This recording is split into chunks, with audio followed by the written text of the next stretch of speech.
దేశంలో ఏ రాష్ట్రం చేయని విధంగా తెలంగాణలో రుణమాఫీ చేశామన్నారు సీఎం రేవంత్ రెడ్డి.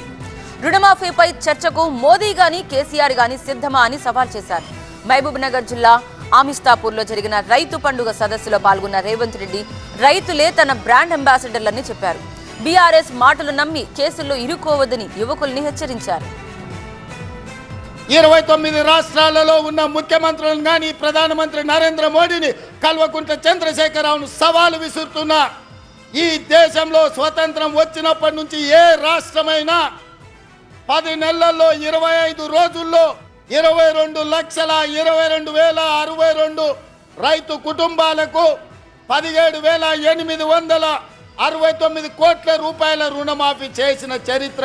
రవి యాదవ్ గారు, ఈయన శ్రీగంధం చెట్లను పెంచుతూ కోట్లలో సంపాదిస్తున్నారు. మీరు వారి నుండి నేర్చుకోవాలా? అయితే ఫ్రీడమ్ యాప్ ని డౌన్లోడ్ చేసుకోండి. దేశంలో ఉన్నదా అని నేను అడుగుతున్నా. మీరు వరి వేసుకోండి, వేసుకున్న వరికి 500 రూపాయల బోనస్ ఇస్తాం. మీ ఖాతాలో 3 రోజుల్లోనే బోనస్ కనక వర్షం గలగల రాలుతుంటే బీఆర్ఎస్ వాళ్ళ గుండెల్లో పిడుగులు పడుతున్నట్టుగా ఉన్నది. మిత్రులారా, ఇవాళ మీరు అండగా నిలబడితే 10 రూపాయలు ఎక్కువైనా ఇచ్చే శక్తి నా దగ్గర ఉంది. నేను సంతకం పెడితే 10 లక్షలు కాదు, ఎకరాకి 20 లక్షలు ఇచ్చే శక్తి నా దగ్గర ఉంది. తీసుకోండి, 20 లక్షలు తీసుకోండి. మీకు ఇచ్చే బాధ్యత నాది. ఇంటికి పైసలు తెచ్చి ఇచ్చే బాధ్యత మాది. నీ ఇంట్లో ఉన్న చదువుకున్న వాళ్ళకు, చదువు రానోళ్ళకు ఉద్యోగాలు ఇచ్చే బాధ్యత నాది. నేను పుట్టింది పెరిగింది నల్లమల్ల అడవుల్లో బిడ్డ. మేము పులులను చూసినాం, అడవిలో ఉండే మృగాలను చూసినాం, తొడేళ్లను చూసినాం. అన్నిటిని ఎదుర్కొని ఇంత దూరం వచ్చిన మానవ మృగాలు మీరెంత నాకు కాలి గోటితో సమానమని నేను చెప్పదలుచుకున్నాను. వయసులో చిన్నవాడిని అయినా